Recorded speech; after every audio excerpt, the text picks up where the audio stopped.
I saw mountains of parrots exploding like rockets, tantrums of eagles, estuaries of lions, blue torrents of magpies, a ruin of wrens. I saw the river of death rising to the moon, entire alphabets shattering like glass.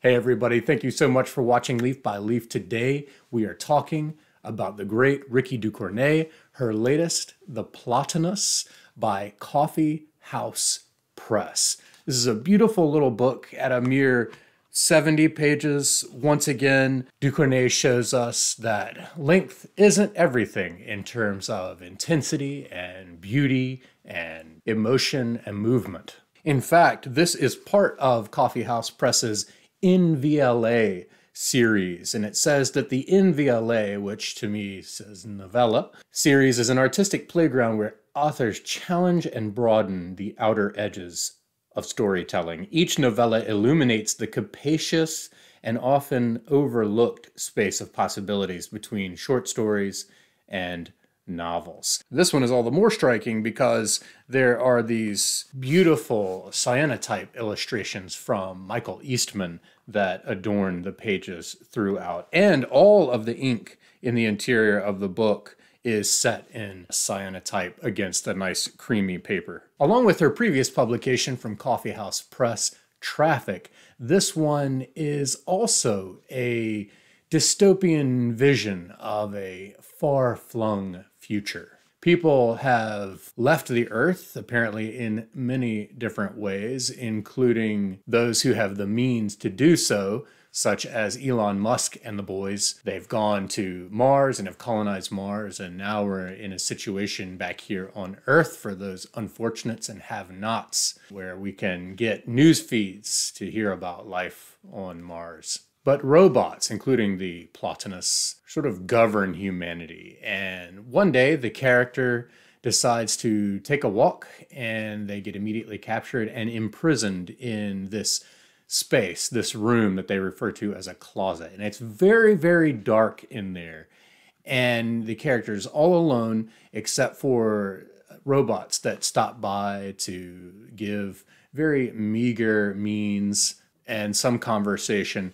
But there is this one little pinhole in the ventilation that allows sunlight to come through. And this little bit of light makes all the difference. Well, it's not just a little bit of light, but it's also the fact that this character, to me, exemplifies what Byung-Chul Han calls living out the vita contemplativa, the contemplative life. So it's a combination of the two that give this book its hopefulness and positivity in the face of such dismal circumstances. And that little bit of light that streams in reminded me of the beginning of the chapter of Thoreau's Walden called Sounds. But while we are confined to books, though the most select and classic, and read only particular written languages, which are themselves but dialects and provincial, we are in danger of forgetting the language which all things and events speak without metaphor, which alone is copious and standard. Much is published, but little printed. The rays which stream through the shutter will be no longer remembered when the shutter is wholly removed. No method nor discipline can supersede the necessity of being forever on the alert.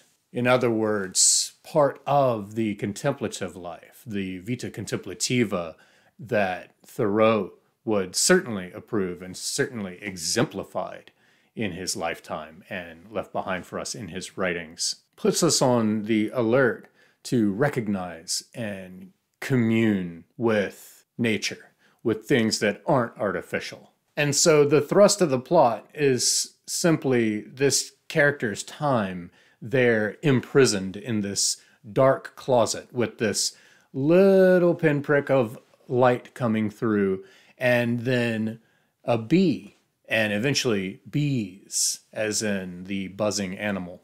And to be quite honest with you, this interaction between the character and the bee is one of the most moving, one of the most touching things that I've read in a while. Part of this is because it's clear to me by now, having read so much of Ducornet's beautiful work, that she has such an intense affection and connection with the natural world, and such a love for the malleability and splendor of language. And she fuses the two so beautifully in work after work. In fact, Ducornet just effortlessly weaves the human world, the animal world, and the cosmos together, sometimes even in the same sentence.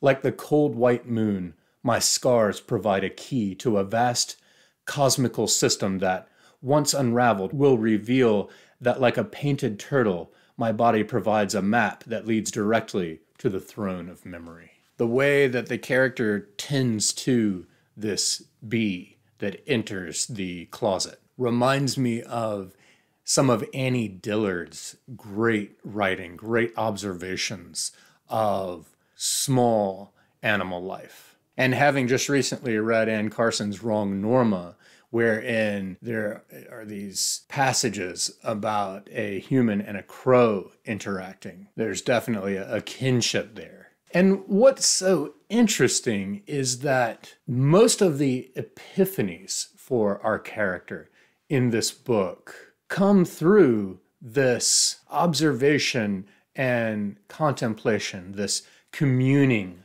with nature in the form of the bee and the sunlight. But it's only the imprisonment that makes this possible. In other words, this really struck me because for me, it's almost like the only way I'll get myself to start living the vita contemplativa is almost if someone imprisons me, takes away my phone, takes away all my books. This came up in Sheila Heti's great Pure Color, which I'm rereading right now in preparation for the Alphabetical Diaries, when she, or the character in Pure Color, talks about how she's trying to figure out which is more interesting, the sky outside or websites.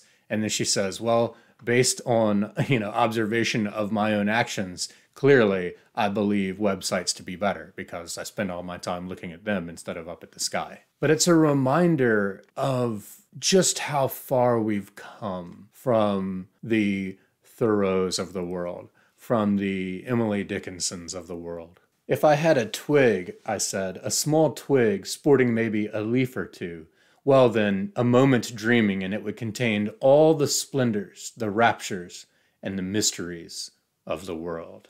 I want to get back to an imagination and a connection with the natural world such that my imagination is that capacious. Ducornet's writing is just glorious. It's magnificent. When she describes the sunlight coming in, she says, the silent breath of sunlight leaking from the vent. I mean, how delicious and multi-layered is that?